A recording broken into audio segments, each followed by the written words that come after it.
हमने कहा था heat is form of energy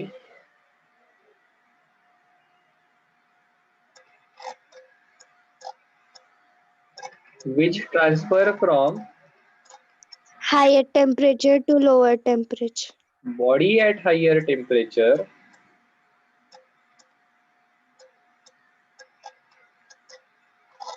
to body at lower temperature.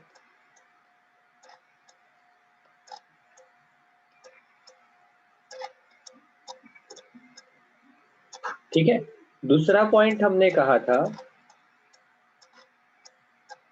when heat is supplied, when heat is given to a body,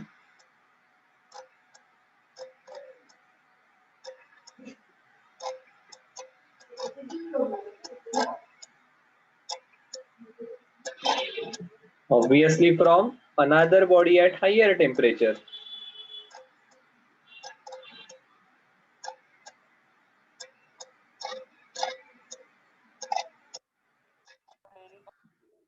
Then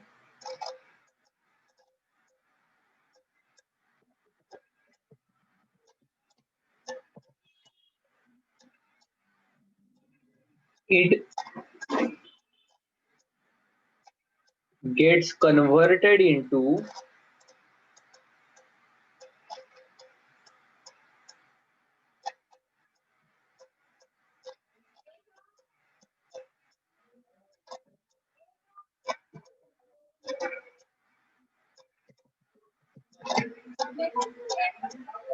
internal energy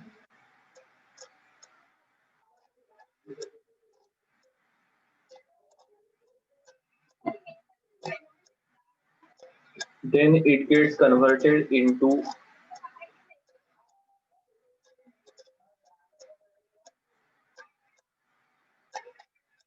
and as a result temperature of body increases. क्या याद है इतना part? Heat is a form of energy which transfer from body at higher temperature to body at lower temperature. फिर दूसरा हमने क्या कहा था? बॉडी के अंदर हीट होती है क्या? नहीं, हीट तो एक बॉडी से दूसरे बॉडी में जाती है बिकॉज ऑफ टेम्परेचर डिफरेंस. तो बॉडी के अंदर क्या होता है? बॉडी के अंदर होती है इंटरनल एनर्जी. ये इंटरनल नाम क्यों दिया है?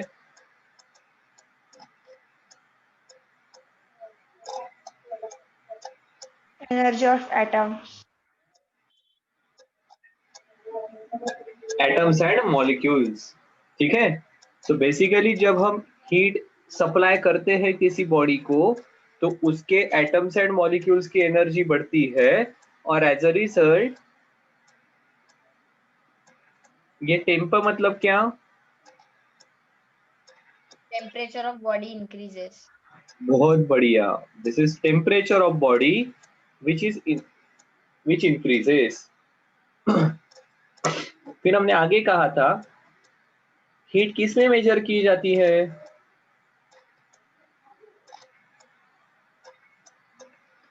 क्या यूनिट है? Joule. Joule.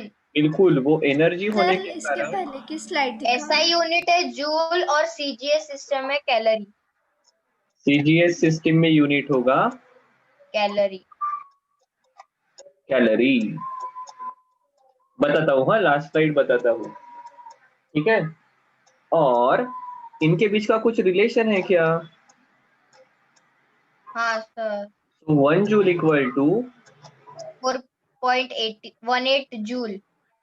1 calorie equal to 1 calorie is equal to 4.18 joule. और हमने कुछ कैलोरी को डिफाइन किया था क्या? हाँ sir. 1 calorie is the heat required to increase temperature of 1 gram of water through 1 degree Celsius. The amount of heat required to increase Temperature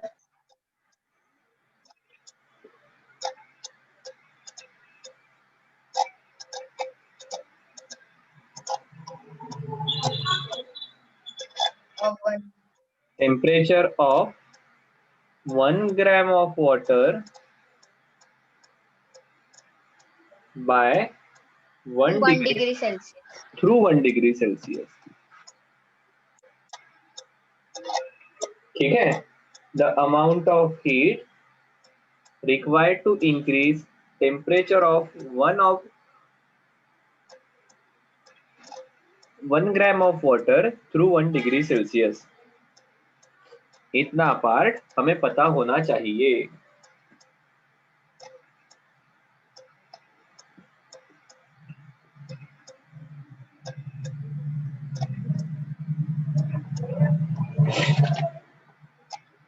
हो गया सर. हो गया? अगर इतना पार्ट हो गया तो अब देखो, now we will discuss about मागची स्लाइड दाखवा.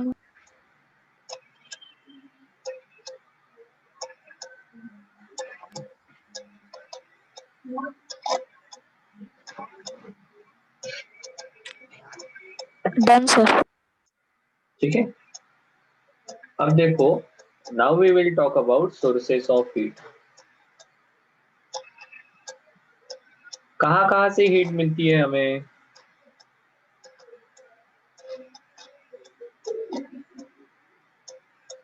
पहला तो सोर्स है सन. ठीक है, it is biggest source of heat.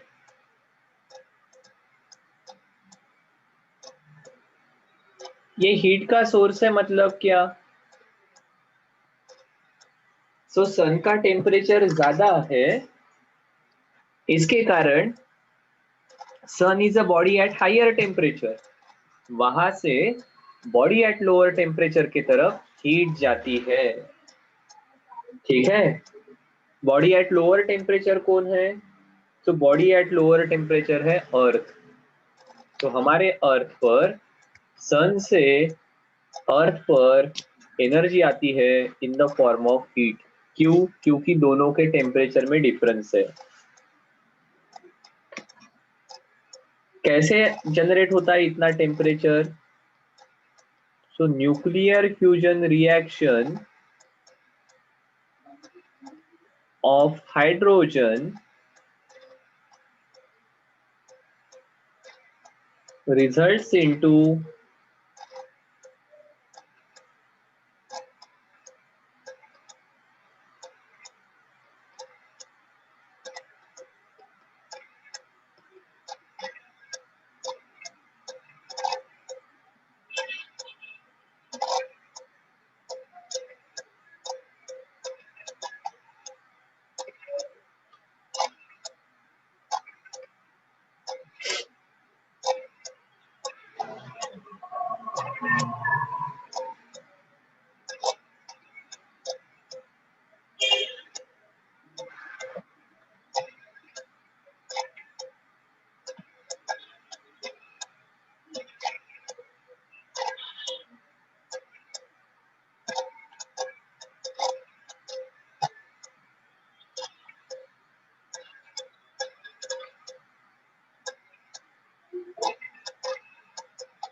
ठीक है.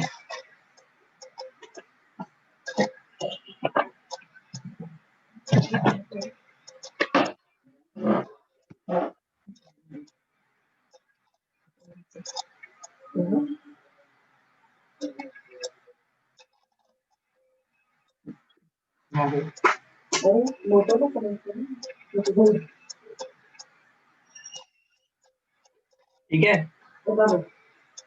Sun is biggest source of heat. ध्यान में रखना होगा. कैसे हीट जनरेट होती है? तो सन में न्यूक्लियर रिएक्शन होती है. ठीक है. इसके पहले हमने जो चैप्टर पढ़ा ना, कौन सा चैप्टर पढ़ा? इसके पहले क्या पढ़ा था हमने? इसके पहले कौन सा चैप्टर पढ़ा?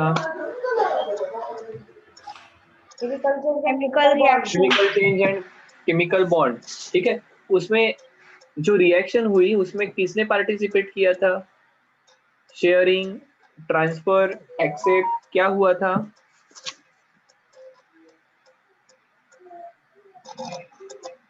इलेक्ट्रॉन। ठीक है, ये इलेक्ट्रॉन ने पार्टिसिपेट किया था। इलेक्ट्रॉन न्यूक्लियस के अंदर नहीं रहता है, इलेक्ट्रॉन न्यूक्लियस के बाहर रहता है। सो ये अलग टाइप की रिएक्शन है। यहाँ पर न्यूक्लियस पार्टिसिपेट करता है। दो हाइड्रोजन के न्यूक्लियस ये साथ में आते हैं और एक बड़ा हेलियम का न्यूक्लियस फॉर्म करते हैं। और ऐसा करते करते there is something called as mass difference, जो आप आगे जाकर पढ़ोगे। उसके थ्रू बहुत ज्यादा एनर्जी रिलीज होती है। उसके कारण आजू बाजू के चीजों का टेम्परेचर बढ़ता है और सन का टेम्परेचर इसके कारण बहुत ज्यादा है, ठीक है। और सन का टेम्परेचर ज्यादा होने के कारण it is a hotter body से कोल्डर बॉडी की तरफ हीट ट्रांसफर हो। इसलिए सन ये बहुत बड़ा सोर्स ऑफ एनर्जी है। दूसरा सोर्स कौन है? दूसरा सोर्स है earth. The core of earth is hotter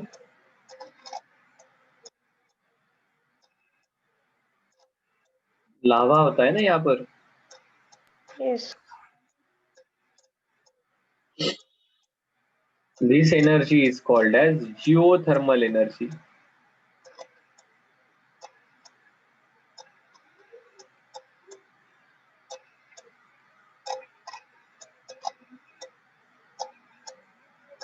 जियो मतलब अर्थ, थर्मल मतलब हीट, ठीक है।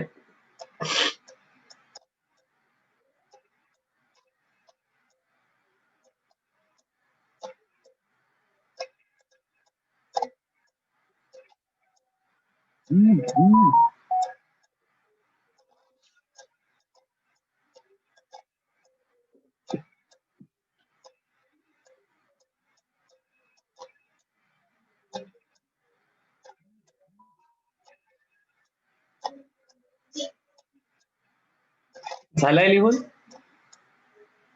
Yes sir. Yes, sir. Sir 1 minute. Okay.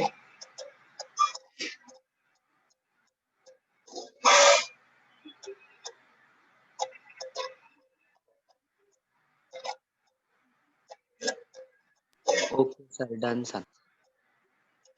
तीसरा सोर्स है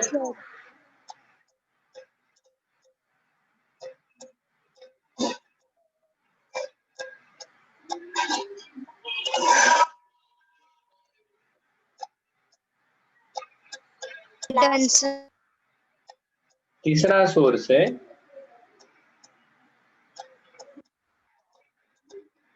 chemical energy during chemical reaction.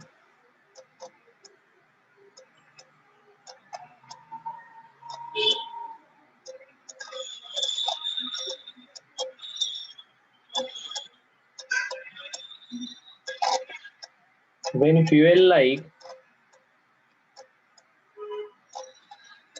wood, coal, petrol,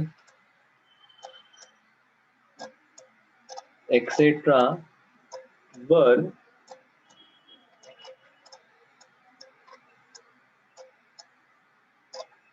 there is chemical reaction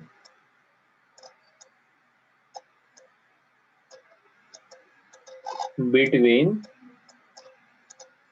fuel and oxygen. अब मुझे बताओ chemical reaction क्यों होती है?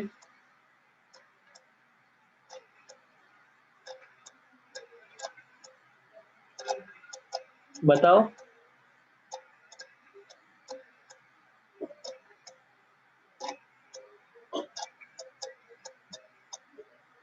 आपने पढ़ा है, आपको बताया है केमिकल रिएक्शन क्यों होती है? क्या अचीव करने के लिए होती है केमिकल रिएक्शन? New substance. नहीं, स्टेबिलिटी। स्टेबिलिटी के लिए होती है। स्टेबिलिटी कैसे आएगी? जब कोई रिएक्शन अकर होगा। एनर्जी कम करने के बाद स्टेबिलिटी आना मतलब एनर्जी कम होना। ठीक है, जैसे एखादा बॉल है जो एक जगह से दूसरे जगह जा रहा है, इट इज नॉट स्टेबल, वो एक जगह पर रुक गया तो वो स्टेबल हो जाएगा। वो स्टेबल जब हो जाएगा तब उसकी काइनेटिक एनर्जी चेंज हो जाएगी, कम हो जाएगी।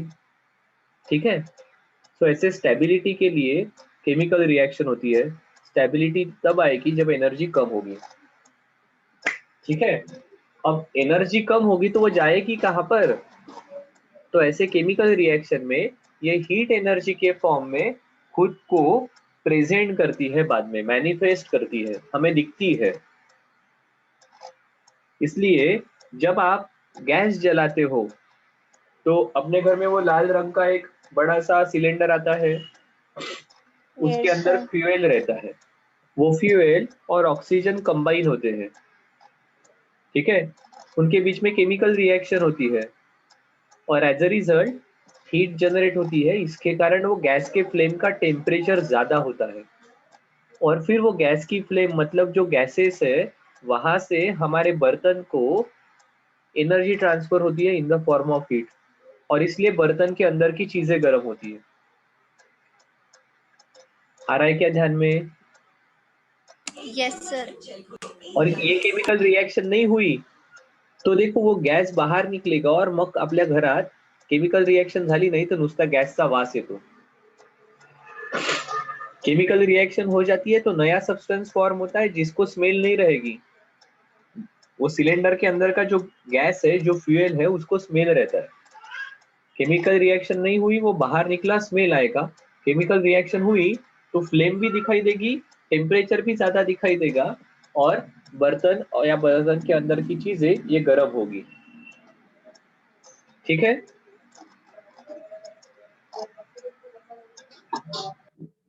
फिर चौथा सोर्स है इलेक्ट्रिकल एनर्जी। क्या इलेक्ट्रिसिटी से भी चीजें गर्म होती है क्या? हाँ सर। बिल्कुल, यस हमारा मोबाइल सर। कंटिन्यूअसली यूज करो गर्म होता है, फ्रिज के एक बाजू में हाथ लगाओ गर्म होता है। एक्चुअली इलेक्ट्रिसिटी को चीजें गर्म करने के लिए भी यूज करते हैं, for example water heater, electric press. Press. और क्या क्या होता है? हेयर ड्रायर, गर्म हवा निकलती है। और वो कुछ तो बालों को सीधा करने के लिए क्या यूज करते हो आप? Hair straightener. स्ट्रेटनर। हाँ, तो इन सब में कौन सी एनर्जी यूज होती है? Electrical energy. Electrical energy. ठीक है,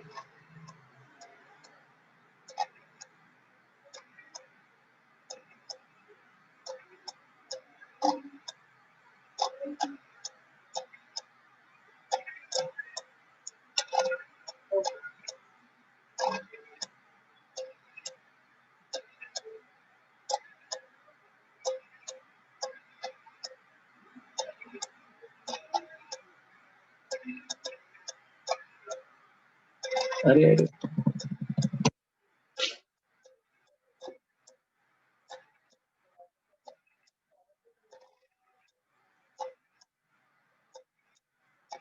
some devices converts electrical energy into heat energy. For example, कौन करता है? इलेक्ट्रिक आयन, वाटर हीटर, बाकी सब आपको पता है। हाँ,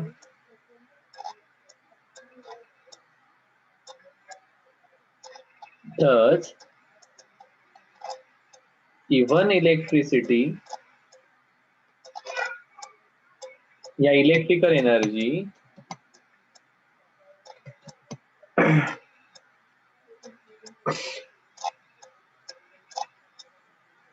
can be considered as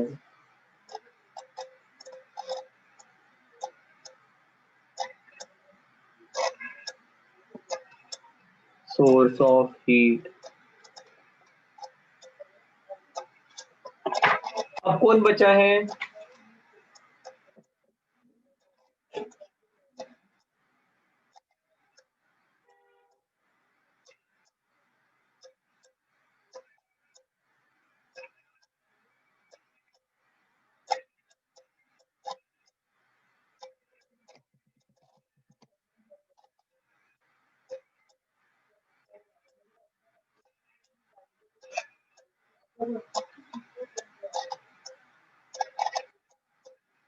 और है न्यूक्लियर रिएक्शन।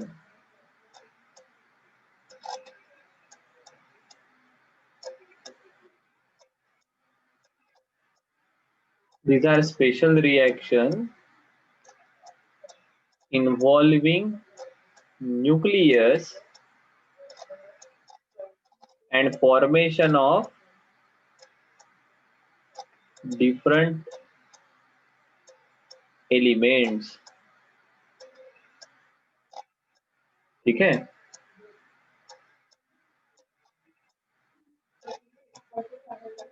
accompanied with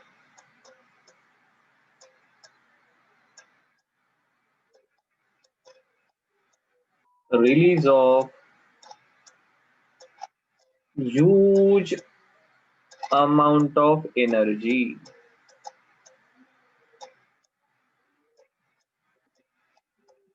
ठीक है,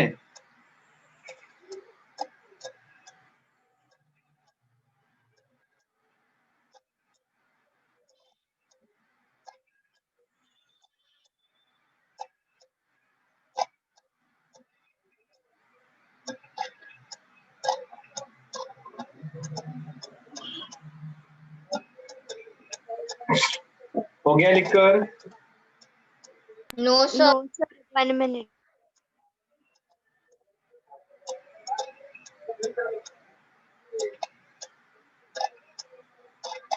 Done, sir.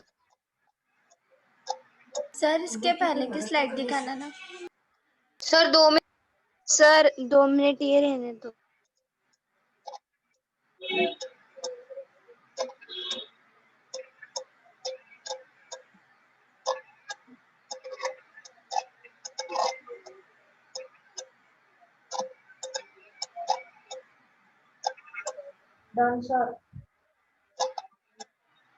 No sir, sir wait. Done, sir.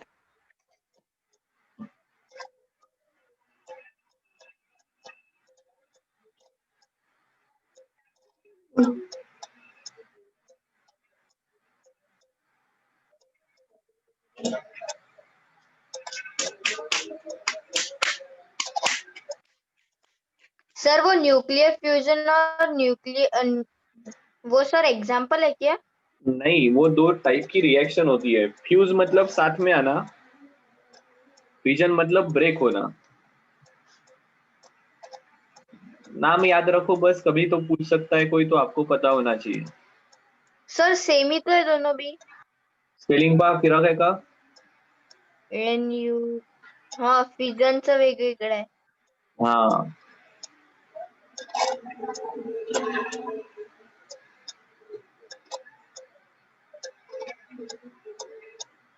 एक फ्यूजन है, फ्यूजन। ठीक है, फ्यूजन सॉन्ग होता है ना, और दूसरा फिजन है, FISSION, fusion and fission.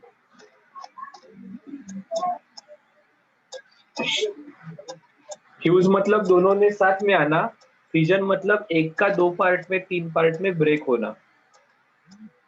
Okay sir, हाँ, डन सर। और एक आखिरी सोर्स है।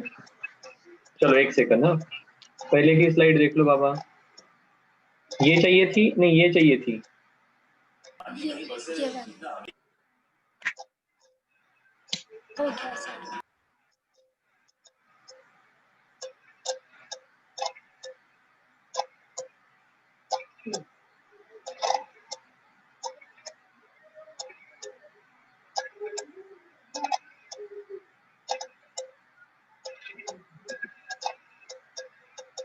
चलो देखो, अब आखिरी सोर्स है air.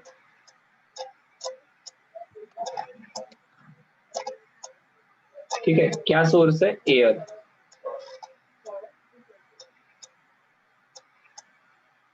Large amount of heat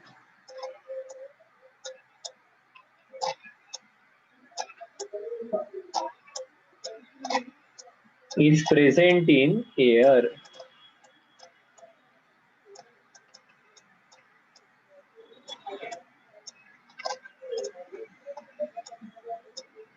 around us।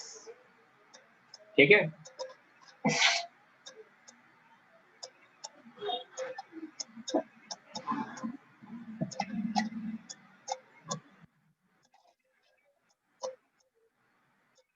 तो हीट कहाँ कहाँ से मिलती है बताओ तो जरा।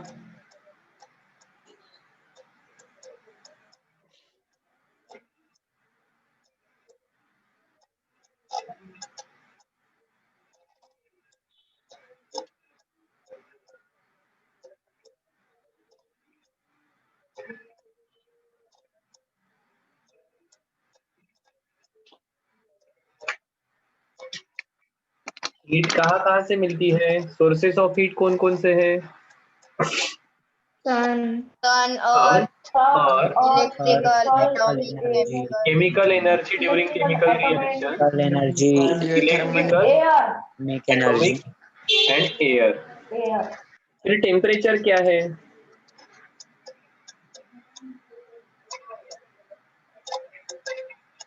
What is temperature?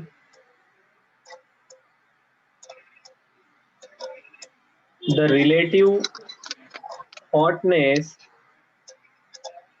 and coldness of body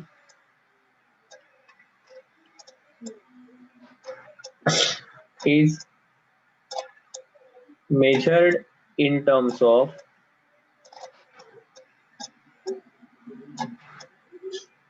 temperature। ठीक है, that is degree of hotness और कोल्डनेस ऑफ बॉडी, ऐसा भी इसे कहा जाता है।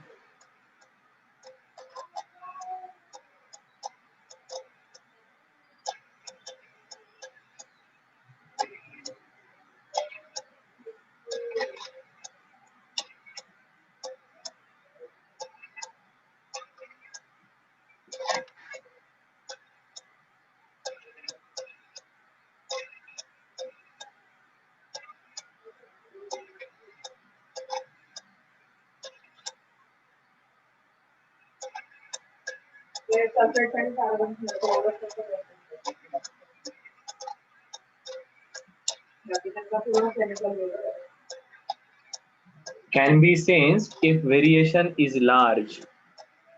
जैसे फॉर एग्जाम्पल मैंने क्या किया, एक बहुत बड़ा कंटेनर लिया, इस कंटेनर के अंदर क्या है? पानी है। पानी, फिर इसको ना 3 छोटे छोटे कंटेनर में डाला। कैसे डाला?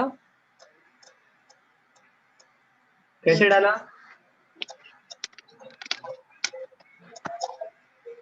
तो उसके पहले 2 चीजें की। पहले डायरेक्टली कुछ पानी इसमें ऐड कर दिया यहां से, ठीक है, वही का वही।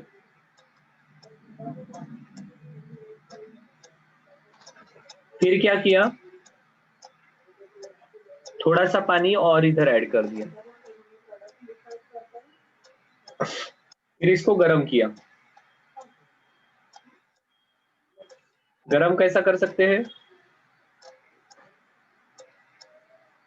गैस। ठीक है, क्या होगा? इसका टेम्परेचर बढ़ेगा। फिर ये टेम्परेचर बढ़ने के बाद जो गर्म पानी है वो इस कंटेनर में डाला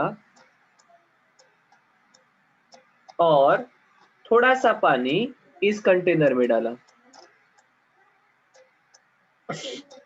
आपको ध्यान में आया कि थोड़ी देर के बाद ये दोनों पानी मिक्स हो गए और ये अभी ऐसा है।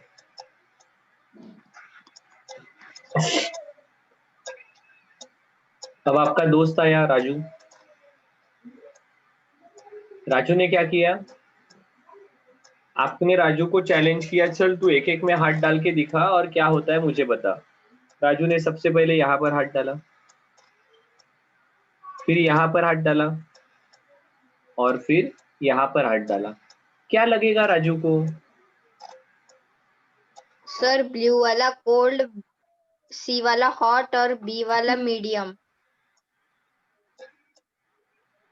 सर बी वाला वार्म और सी वाला हॉट।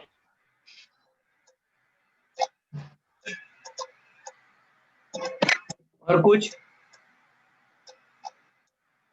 ऐसा क्या है राजू के पास, राजू को ये अलग से पता चला? टेम्परेचर के कारण। राजू के हाथ में क्या थर्मामीटर है टेम्परेचर मेजर करने के लिए? सर पर उसको सेंस है ना। सेंस सर है वो क्या? फील होता है वो। वो फील होता है। ठीक है, बिल्कुल सही है।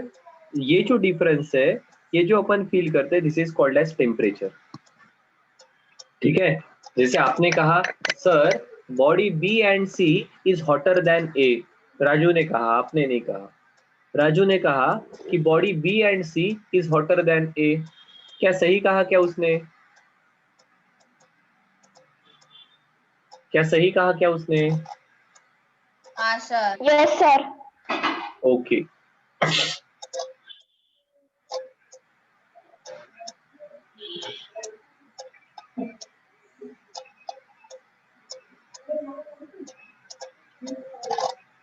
ठीक है, क्या कहा अपन लिख लेते हैं।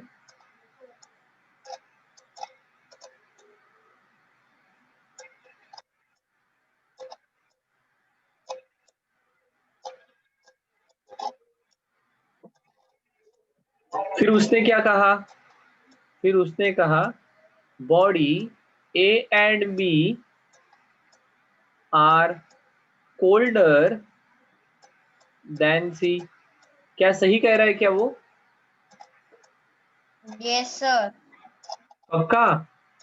हाँ। देखो फिर से एक बार। हाँ सर, क्योंकि सर सी वाला हॉट है तो ए और बी उसके कंपैरेटिवली कोल्डर है। ठीक है, और फिर उसने कहा body A is colder while C is hotter than B। क्या सही है क्या? Yes sir. तो देखो, इन सभी में हमने किसी के ते रिलेटिव बाकी वालों को बताया है।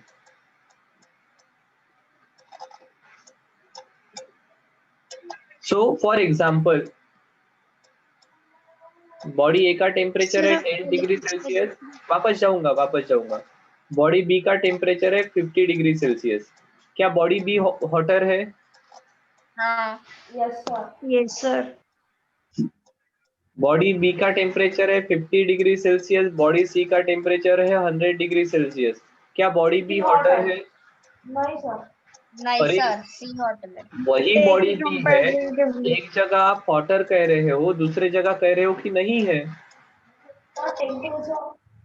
सर कंपैरेटिवली 100 डिग्री सेल्सियस वो तो फिर मीडियम ही एग्जैक्टली, रहता। This is comparative. आप ए के साथ बी को कंपेयर कर रहे हो, here you are comparing C, so absolute B की कुछ वैल्यू नहीं है। ठीक है, जब हम हॉट या कोल्ड कहेंगे तो it is with respect to something.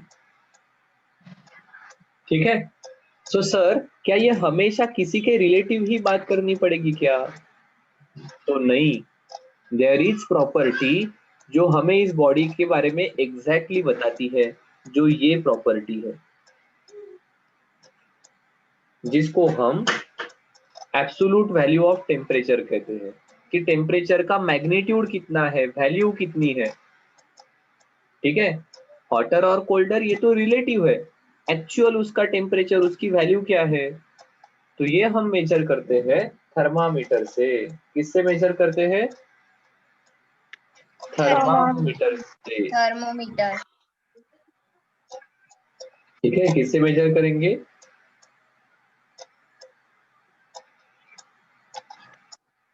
Thermometer is a device used for measurement of value of temperature। ये लिखने से पहले देख लो, किसी को पहले का कुछ लिखना होगा तो।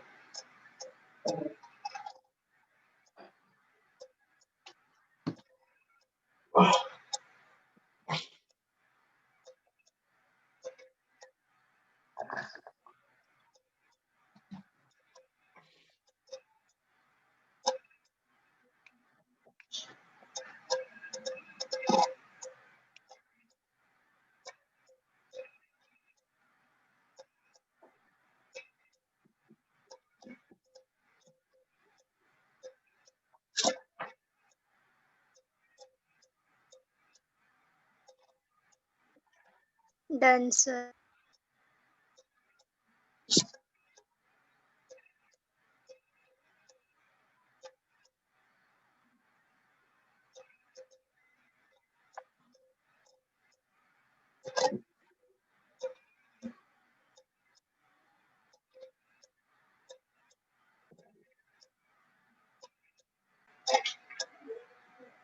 क्या कहा? There are 3 different scales used for temperature measurement। कौन कौन सी है? Kelvin, Kelvin, Celsius, Fahrenheit. Celsius Fahrenheit,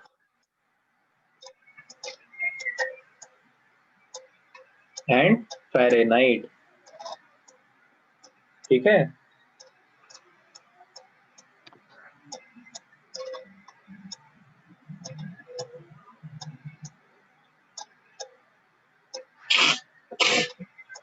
अब इसके बीच में रिलेशन भी है। क्या रिलेशन है? तो देखो, कुछ चीजें हमें पता होनी चाहिए, उसमें से ये है।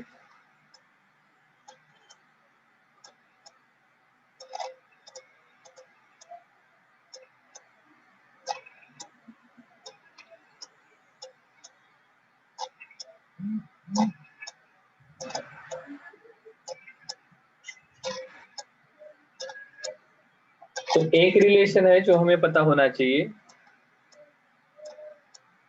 Temperature in kelvin is equal to temperature in degree Celsius plus 273.15। Temperature in kelvin equal to temperature in degree Celsius plus 273.15। वैसे ही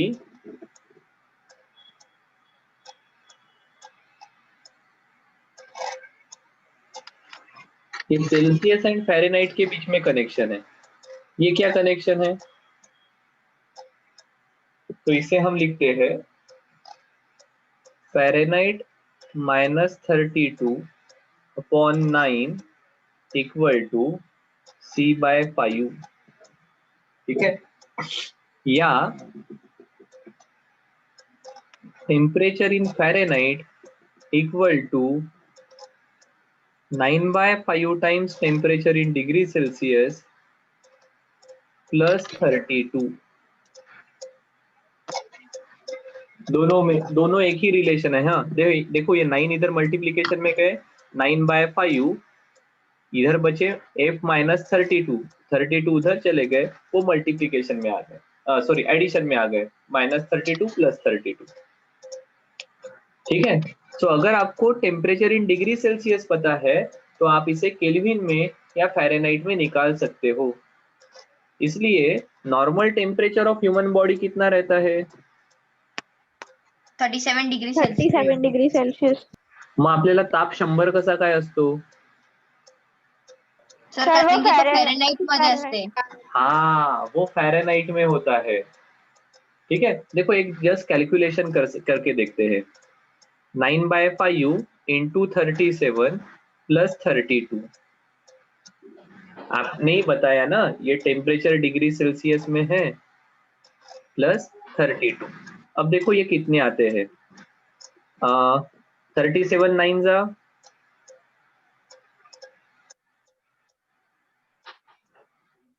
सही लिखा है क्या? 37 9 जा 333, 9 7 जा 63, कैरी फॉरवर्ड 6, 9 3 जा 27 प्लस 6 33, बिल्कुल सही है सर। अब देखो 333 अपॉन 5 कितना आएगा? 5 6 जा 30, 3 बच गए, 5 6 जा 30, 3 बच गए, डेसिमल लिया 30 हो गया, 5 6 जा 30 प्लस 32, देखो बड़े ये कितना आता है? 0.6, 6 और 2 8, 6 और 3 9. 9, सो देखो 98.6 degree Fahrenheit. 98.6. म्हणून आपण म्हणतो 99 म्हणजे बिल्कुल थोड़ा सा बुखार है, 100 मतलब ठीक ठाक है, क्योंकि हमारे बॉडी का नॉर्मल टेम्परेचर ये 98.6 98.4 ऐसा रहता है, तो 99 मतलब कुछ नहीं है, 101 102 मतलब डॉक्टर के पास जाना चाहिए। सही है क्या? क्या कन्वर्जन कैसा करना ध्यान में आ रहा है? Yes, sir. हाँ सर 2 में नहीं. बिल्कुल।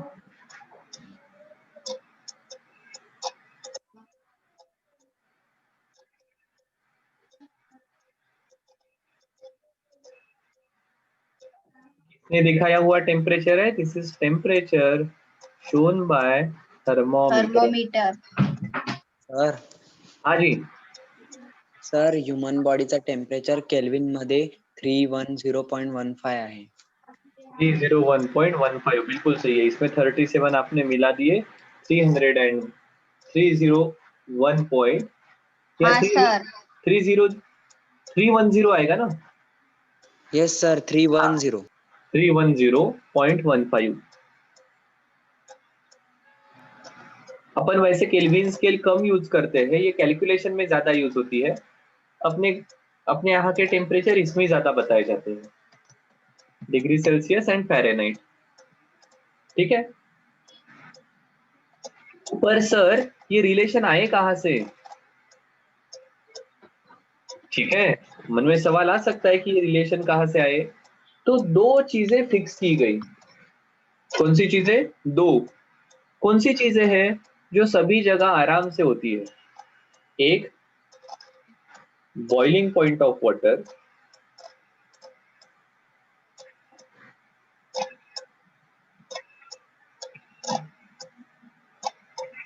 दूसरा freezing point of Freezing. Water.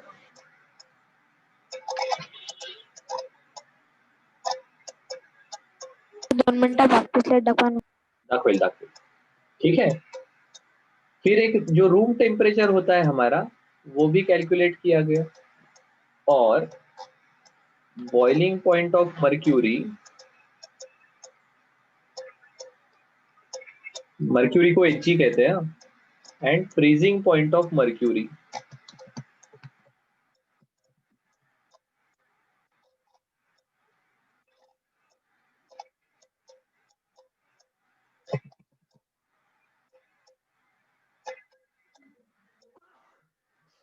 Excuse me, इनको अगर अपन नोट करते हैं तो हमें ध्यान में आएगा कि ये वैल्यूज कैसे निकालनी होगी।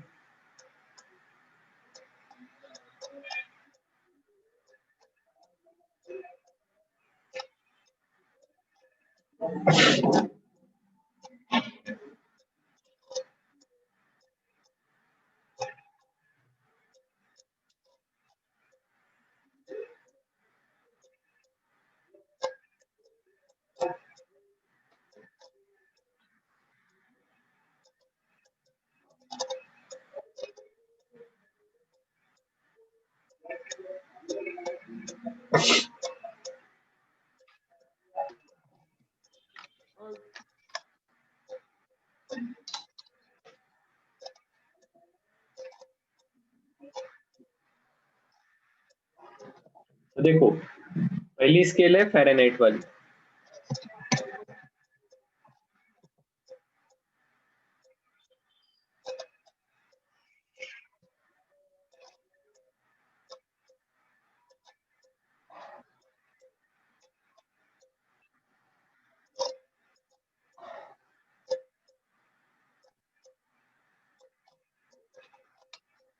पहली स्केल है फ़ारेनहाइट वाली। जब पानी बॉईल हुआ तब इस स्केल में रीडिंग था 212। जब पानी फ्रीज हुआ यहाँ पर रीडिंग था 32 और रूम टेम्परेचर इसने बताया 72। दूसरी स्केल है डिग्री सेल्सियस। पानी बॉईल हुआ, टेम्परेचर था 100 डिग्री सेल्सियस। पानी का आइस हुआ, टेम्परेचर था 0 डिग्री सेल्सियस और रूम टेम्परेचर देखा गया 23। और तीसरी है केल्विन। पानी बॉईल हुआ, ये था 373.15। फ्रीज हुआ, ये था 273.15 और रूम टेम्परेचर इसने बताया 296 और ये वैल्यू है 356.7 डिग्री सेल्सियस और -38.8 डिग्री सेल्सियस। तो देखो these are 180 divisions। ये 100 डिविजन्स है और ये भी 100 डिविजन्स है। इसलिए डिग्री सेल्सियस का केल्विन में कन्वर्ट करना है ना, तो बस 273 मिला दो, काम हो जाएगा। क्योंकि यहाँ से एक डिवीजन ऊपर जाओगे तो यहाँ पर भी एक डिवीजन ऊपर जाना पड़ेगा। इसलिए डिग्री सेल्सियस टू केल्विन बड़ा आसान है। सिर्फ यहाँ पर जो 100 डिविजन्स है उनको यहाँ पर 180 डिवीजन में कन्वर्ट किया है। ठीक है, इसलिए डिग्री सेल्सियस टू फ़ारेनहाइट वाला फॉर्मूला थोड़ा सा आपने अलग देखा है। ठीक है क्या? Yes, sir. तो फॉर्मूला में वैल्यू पुट कर वैल्यू निकाल पाएंगे हम? Yes, sir.